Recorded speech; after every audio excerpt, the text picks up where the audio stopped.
Hello. Yeah. Good afternoon, everyone. Today I'm going to talk about a comparatively newer method of treatment of the thyroid gland, microwave thyroid ablation. So, since many years, there has always been a tug of war to treat the thyroid gland. So, it's a tug of war between the general surgeons, the endocrine surgeons, the ENT surgeons, and nowadays, even the interventional radiologists have joined the gang. So, whatever it might be, perfecting the technique of thyroid surgery has always been the aim for all of the surgeons. And our aim of doing the thyroid surgery has always been to cause the least of complications, complete disease elimination, maintaining the physiology of the thyroid gland, and of course, maintaining the cosmetic appearance of the patient. Now, for this, also we have many minimally invasive procedures to treat the thyroid nodule. So we have our endoscopic thyroidectomy, our robotic thyroidectomy, and we have our ablative procedures. So ablation of thyroid gland is not a new technique. It has been there since many years. So earlier they used to do it with ethanol injections, majorly for cystic nodules. We also do ablation using the laser, the HIFU or the high intensity focused ultrasound, which is very costly and has a low volume reduction rate.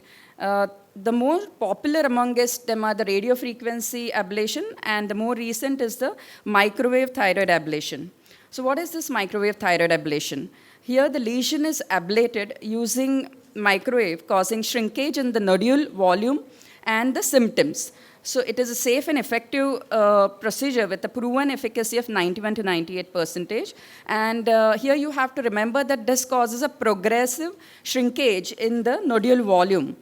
Here the tissue temperature is elevated to create irreversible cellular damage, and this is how it goes.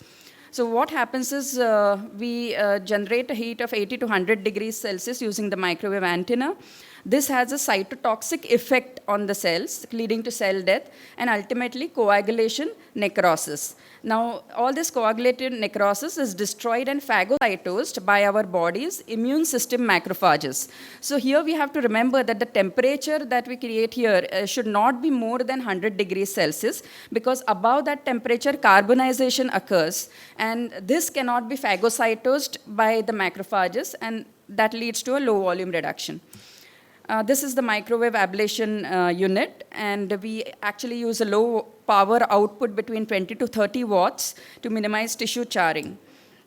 This is the antenna. We use a 16 gauge antenna. It has a 3.5 mm sharp distal tip. Also, it has an anti-adhesion polymer coating on the shaft and the antenna tip, and a skin stop to fix the position when it is placed. It has detachable cable for tetherless placement, and basically shielded cable with integrated thermocouple for coolant, as a coolant system. Now, thyroid ablation is done in 3 steps, basically. The first step is local anesthesia. Second, and the most important, is hydrodissection. And third is ablation. Now, why I say hydrodissection is the most important step of the procedure, you'll understand in the next few slides. So it separates the thyroid nodule from the surrounding important structures, and thus it avoids injury to the surrounding structures. So what we do is we infiltrate this normal saline in between the strap muscle and the thyroid capsule. This is how hydrodissection is done. So for those who do not understand the sonographic picture, this is the thyroid nodule, this is the capsule, and this is the needle inserted with the saline is injected here to separate. This is the carotid artery here. Okay, the video is not playing. So yeah. So this is the carotid artery here, and it is the thyroid gland is being separated from the important structures. You can see the clear demarcation. So we can use crystalloid liquids. Generally, we use 5% dextrose or 0.9% saline. But here, the only disadvantage is the fluid absorption is fast. So we don't get a continuity of safe hydrodissection distance. And we can use colloid fluids in the beginning, so because we get a longer time for ablation, because the absorption is low. Now, we can approach the thyroid gland using the microwave ablation needle by either the craniocaudal way, the lateral approach, or the transisthmic approach. And generally what we use is not the overlapping technique, but the moving shot technique. So I'll demonstrate the moving shot technique. This is the diagrammatic representation. So suppose this is a thyroid nodule. What we do is we insert the ablation electrode inside to the posterior most and inferior most part of the nodule under ultrasonographic guidance. And we begin our ablation unit by unit. So we ablate this unit, then we retract our needle still further, again ablate, and thus we ablate the entire thyroid nodule unit by unit. So this ensures that no tissue is left behind. So this is a patient in the under local anesthesia, a normal thyroid position, neck extended, and under ultrasonographic guidance, a small nick can be taken. If you don't want to take the nick, that is also okay. And we insert the ablation needle under ultrasonographic guidance. And so we see the needle here being inserted. So we have gone to the posterior most and the inferior most part of the nodule and started our ablation here. I'll just, yeah. Yeah, so the inferior most part of the thyroid gland is thus ablated, and we see the ablation zone. If you can see, appreciate this, this is the ablated nodule.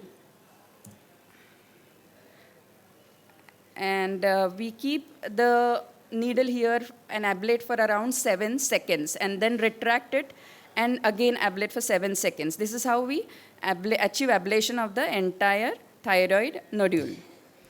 So, yeah. So as I discussed, we do not use the overlapping technique since it is more prone to cause incomplete ablation and carbonization channels. How do you evaluate the efficacy of ablation is by calculating the nodule volume on the first month, third month, and the sixth month. And this is the formula. And thus we achieve the, calculate the volume reduction rate. So our aim is therapeutic success is achieved when the volume reduction rate will be more than 50%. Okay, so nodule recurrence is defined as if we see on ultrasonography post-surgery, new blood flow in the ablative area or a more than 50% increase in the volume. So this is our, some nodules can be, give such great results. So this is our immediate pre and post microwave ablation. Yeah. Okay. So I'll just, it's not, this is post-ablation 1 month later. Yeah, we'll rush to the complications. So we ideally explain to the patient that whatever ablations associated with thyroid surgery can be associated with this procedure also. Most of them are transient. So here, but we can also appreciate vocal cord movements post-procedure on the ultrasonography. So these are the normal vocal cord movements, and this is our paralysis. Again, this can be treated immediately also. So this is one of the complications that I encountered, which actually settled down after a trial of antibiotics.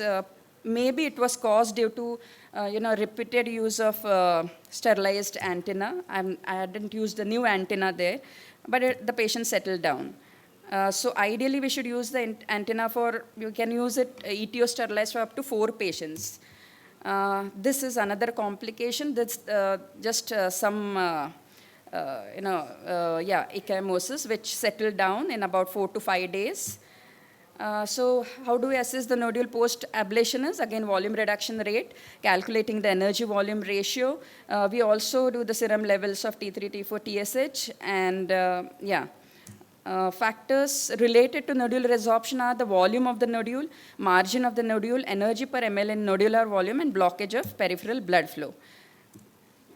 So the best candidates for thyroid ablation are those nodules which have a spongiform structure, nodules with a liquid component, who have intense peripheral and intranodal pattern vascularity, elastography value less than 30 kPa, and a nodular volume below 10 cc. Also, technical factors come into play. Yeah. I think I'm done here. In conclusion, yeah. So it is extremely effective in reducing the size of the lesion. Good cosmetic result is done under local anesthesia. So brief hospitalization, the patient can be discharged in 2 hours. It protects the patient's normal thyroid function. It has less complications comparatively, can be done in pregnant women, in patients with pacemakers and epilepsy. Yes, thank you.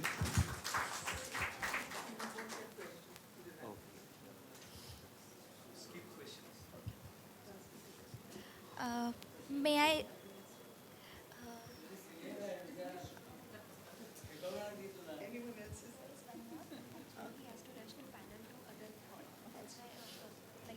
Cost effectiveness, Amrapali. Cost of the yeah, it is very costly. That is one of the disadvantages. The antenna cost around 1 lakh rupees, but it is covered under MJPJ also. Acha. Mahatma We Phule. can come off And, yeah. because he's in a hurry.